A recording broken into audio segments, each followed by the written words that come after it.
आज के इस वीडियो के अंदर हम लोग कॉलम ए के बारे में पढ़ने वाले हैं। यहाँ पे आकर के क्लिक करके इसको सिलेक्ट कर सकते हैं या फिर देखेंगे यहाँ पे इसका शॉर्टकट की लिखा हुआ है F4। कीबोर्ड के अंदर F4 भी दबा करके इसको हम लोग सिलेक्ट कर सकते हैं और हम लोग यहाँ से ड्रॉ करना स्टार्ट कर सकते हैं। हम लोग यहाँ पे एक लेफ्ट क्लिक करके ड्रॉ करना स्टार्ट करेंगे। इसके अंदर दो पार्ट होता है, हम लोग इनर वाली लाइन और आउटर वाली लाइन, इन दोनों को ध्यान में रखते हुए ड्रॉ करेंगे। जैसे मैंने यहाँ पे क्लिक किया, हम लोग इसको इनर वाली लाइन मान सकते हैं या फिर आउटर वाली। उसके बाद हम लोग जो अगला क्लिक करेंगे वो आउटर वाली लाइन होगा। जैसे हम लोग ने यहाँ पे जाकर के क्लिक किया, यहाँ पे देखेंगे इस तरीके से ये एक लाइन बन के दिखाई दे रहा है। ये इनर वाली लाइन है, ये आउटर वाली लाइन है।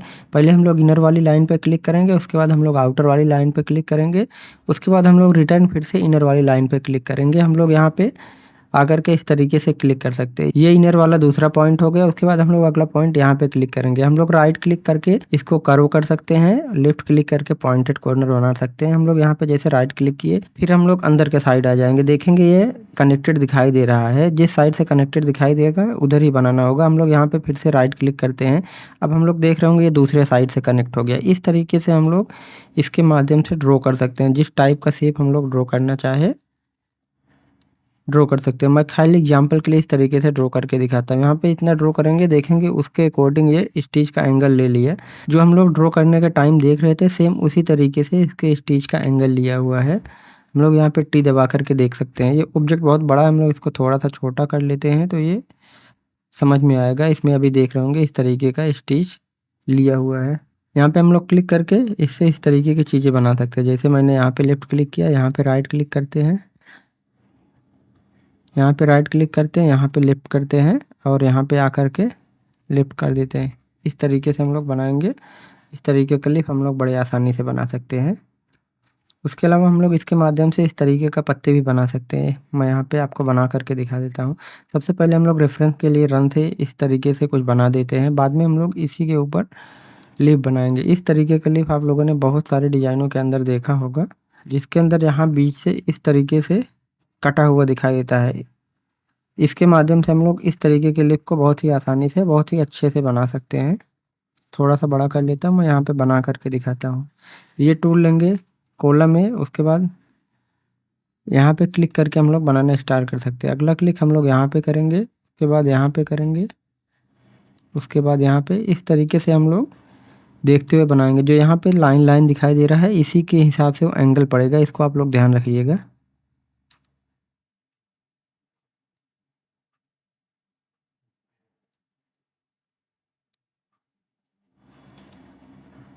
यहाँ पे हमने लेफ़्ट क्लिक किया क्योंकि हम लोग यहाँ से टर्न होना चाहते हैं। फिर हम लोग यहाँ भी जा कर के लेफ़्ट क्लिक करेंगे।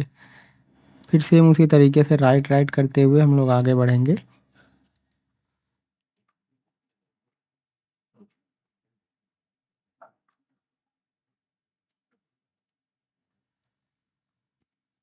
ये इस तरीके से बन के तैयार होगा। इसको हम लोग ट्रू व्यू में देखेंगे तो ये इस तरीके से दिखाई देगा।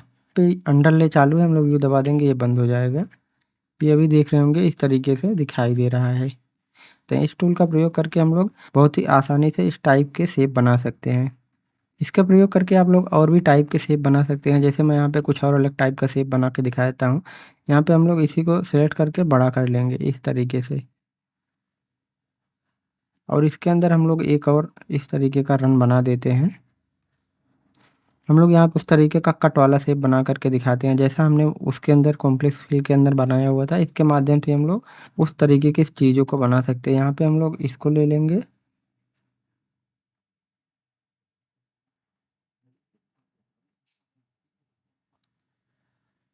और इस तरीके से बनाएंगे।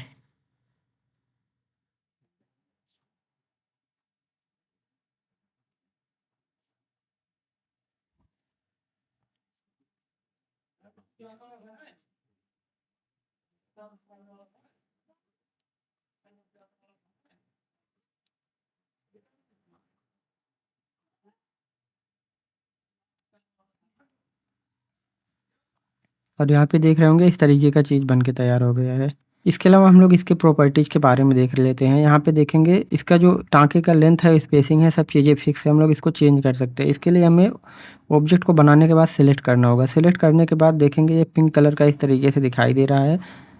और हम लोग यहाँ पे राइट साइड में आ जाएंगे। यहाँ पे देखेंगे फिल टाइप खुला हुआ है। फिल टाइप के अंदर स्टिच टाइप हमारा यहाँ पे साटिन सेलेक्ट है। स्टिच टाइप बहुत प्रकार के होते हैं, इसके बारे में हम लोग किसी और वीडियो के अंदर डिस्कस करेंगे डिटेल में। हम लोग यहाँ पे देखेंगे इसका कुछ प्रॉपर्टीज होता है जिसके अंदर हम लोग इन सब वैल्यू को चेंज करके इसके स्पेसिंग को, इसके काउंट को, इन सारी चीज़ों को हम लोग कंट्रोल कर सकते हैं। यहाँ पे देखेंगे ऑटो स्पेसिंग लिखा हुआ है, इसको हम लोग अनटिक करेंगे। इसको अनटिक करेंगे तभी ये ऊपर वाला हाईलाइट होगा इसके अंदर जब हम चेंज कर पाएंगे। यहाँ पे इसको हम लोग अनटिक कर देते हैं। उसके बाद यहाँ पे देखेंगे 0.38 लिखा हुआ है, इसके स्पेसिंग को हम लोग यहाँ से कंट्रोल कर सकते हैं। यहाँ पे जैसे मैं 0.8 लिख करके इंटर करता हूँ, देख रहे होंगे ये दूर दूर हो गया है, इसके टाके दूर दूर पड़ रहे हैं। पहले इस तरीके से टाके पड़ते थे, हमने यहाँ पे इसको बढ़ा दिया तो इस तरीके के टाके पड़ रहे हैं। आप लोग यहाँ से इस चीज़ को कंट्रोल कर सकते हैं। कोई भी ऑब्जेक्ट को हम लोग सेलेक्ट कर लेंगे तो उसके अंदर इस तरीके के चेंजिंग कर सकते हैं। अगर हम लोग मल्टीपल ऑब्जेक्ट एक साथ में सेलेक्ट कर देंगे, उसके बाद यहाँ पे हम लोग इस तरीके से अगर वैल्यू को कम और ज़्यादा करेंगे, दोनों के अंदर एक साथ कम होता हुआ दिखाई देगा। अभी के लिए मैं खाली इसी को सेलेक्ट कर लेता हूँ। उसके बाद मैं यहाँ पे आ जाता हूँ। यहाँ पे देखेंगे अभी इसके स्पेसिंग 0.8 है। हम लोग यहाँ पे क्लिक करके स्लाइडर से भी इसको कम कर सकते हैं। क्लिक करके इस तरीके से माउस के बटन को होल्ड करेंगे और यहाँ पे इसको ऊपर नीचे करके इसकी वैल्यू को कम और ज़्यादा कर सकते हैं। उसके नीचे यहाँ पे ऑटो स्पेसिंग है, इसको हम लोग ऑन कर देंगे तो ऑटोमेटिक स्पेसिंग वो ले लेगा। इसको हम लोग जल्दी ऑन नहीं करते, हम लोग यहाँ पे मैनुअल ही स्पेसिंग को देते हैं। यहाँ पे 13 का काउंट है, हम लोग यहाँ पे इसके काउंट को बढ़ा सकते हैं। अगर हम लोग यहाँ पे बढ़ा देंगे तो 2-3 बार टाँके गिरेंगे, 1 के बाद 3 आएगा, 3 के बाद 5 आएगा, 7 आएगा, 9 आएगा। इस तरीके का हम लोग यहाँ पे काउंट देते हैं।